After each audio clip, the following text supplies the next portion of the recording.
नमस्कार साथियों, आप सब कैसे हैं। आशा करता हूं कि आप सब सुखी होंगे, स्वस्थ होंगे, मस्त होंगे।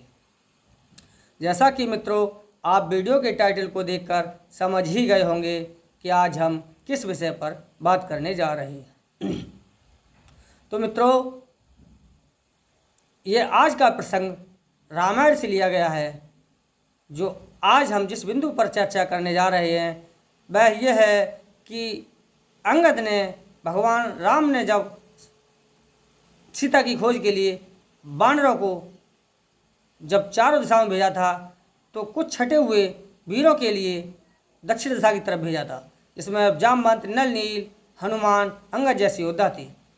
तो वहाँ पर सभी ने लंका में जाने के लिए अपने अपने बल का वर्णन किया। तो उस समय अंगद ने कुछ संदेह जताते हुए लंका में जाने से इनकार कर दिया था।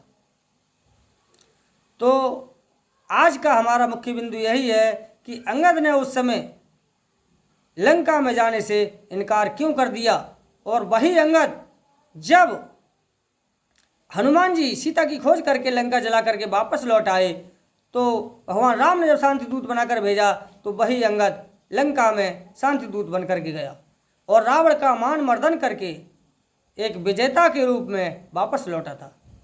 तो उस समय ऐसी कौन सी परिस्थिति थी, ऐसी कौन सा कारण था, ऐसा कौन सा संदेह था जिसके चलते अंगद ने लंका में जाने से इनकार कर दिया।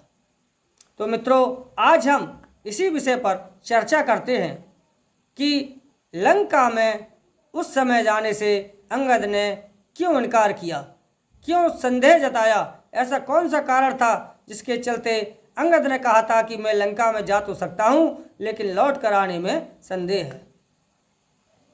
तो आइए मित्रों, इस विषय पर चर्चा करते हैं। मित्रों, अंगद का पिता बाली और लंका का राजा रावण दोनों मित्र थे। तो अंगद और रावण का पुत्र अक्षय कुमार दोनों ही एक ही गुरुकुल में पढ़ा करते थे। एक समय की बात थी कि अंगद और अक्षय कुमार में किसी बात को लेकर के विवाद हो गया और विवाद इतना बड़ा कि वहाँ मारपीट हो गई। मारपीट के पश्चात जब गुरुकुल के अन्य दूसरे साथियों ने बीच बचाव किया तो अंगद ने अक्षय कुमार को नहीं छोड़ा और ऐसी स्थिति में गुरुकुल के छात्रों ने गुरु जी से कहा और गुरु जी ने अंगद के लिए तुरंत ही अक्षय कुमार को छोड़ने का आदेश दिया।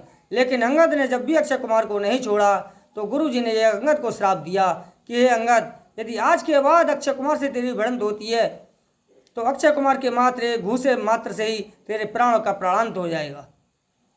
इस श्राप के चलते अक्षय कुमार से अंगद दूरी बना करके रहने लगा। तो इसी कारण से अंगद ने लंका में जाने पर संदेह जताते हुए कहा था कि मैं लंका तो जा सकता हूं लेकिन लौट कर आने में संदेह है, क्योंकि अंगद जानता था कि यदि मैं लंका में जाऊंगा तो वहां जाने के पश्चात मेरी अक्षय कुमार से निश्चित भेंट होगी और विवाद की स्थिति उत्पन्न होने पर यदि अंगद ने, अक्षय कुमार ने मेरे एक घूसा मात्र भी मार दिया तो मेरे प्राणों का प्राणांत हो जाएगा। ऋषि के श्राप के डर के कारण से अंगद ने लंका में जाने से इनकार कर दिया था। तो मित्रों, वही जब हनुमान जी से फिर जामवंत ने कहा था कि हे हनुमान, आप तो वीरों में वीर शिरोमणि हो, आप कैसे चुप साधे पड़े हो। जब उनके बल का उन्होंने वर्णन कराया, बल के याद दिलाई, तब हनुमान जी के लिए अपने बल का याद आया, क्योंकि हनुमान जी के लिए श्राप लगा हुआ था मुनियों का, जिस श्राप के कारण से हनुमान जी अपने बल का ज्ञान ही भूल चुके थे। जब हनुमान जी को अपने बल का एहसास हुआ, अपने बल का ज्ञान आया, तब हनुमान जी उस लंका नगरी की तरफ गए और सीता की खोज की, जहाँ जाकर उन्होंने अशोक वाटिका को उजाड़ दिया। जिस अशोक वाटिका को जब उजाड़ा था तो वहाँ जाकर जब उन्होंने उपद्रव मचाया तो उनकी भेंट अक्षय कुमार से हुई। अक्षय कुमार उन्हें रोकने के लिए आया, जिस युद्ध में उन्होंने अक्षय कुमार का वध कर दिया। फिर लंकेश का बड़ा पुत्र मेघनाद उनके लिए नागपाश में बांधकर लंका ले जाता है। वहाँ जाकर के विभीषण के कहने के अनुसार लंकेश उनकी पूंछ में आग लगाते हैं, जिसके कारण से फिर हनुमान जी सारी लंका नगरी को जलाकर सीता की खुशखबरी लेकर के और भगवान राम के पास वापस आते हैं। जब वे भगवान राम के पास वापस आते हैं तब भगवान राम के सलाहकारों के द्वारा भगवान राम ने अंगद के लिए पुनः दूत बना करके भेजा था।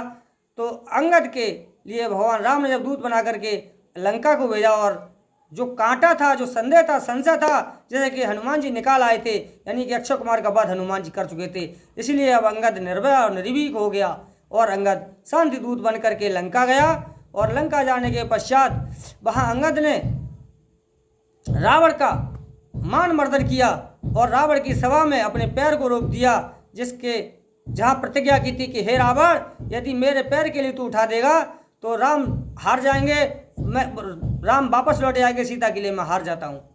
लेकिन वहाँ कोई भी उनके पैर को नहीं उठा पाया।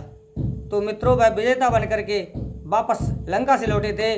तो मित्रों, यही कारण था कि उन्होंने लंका में जाने से इनकार कर दिया। तो मित्रों, मैं आशा और उम्मीद करता हूँ कि आपको मेरे द्वारा बताई गई जानकारी अच्छी तरह समझ में आ गई होगी। तो मिलते हैं अगले वीडियो में, तब तक के लिए नमस्कार साथियों।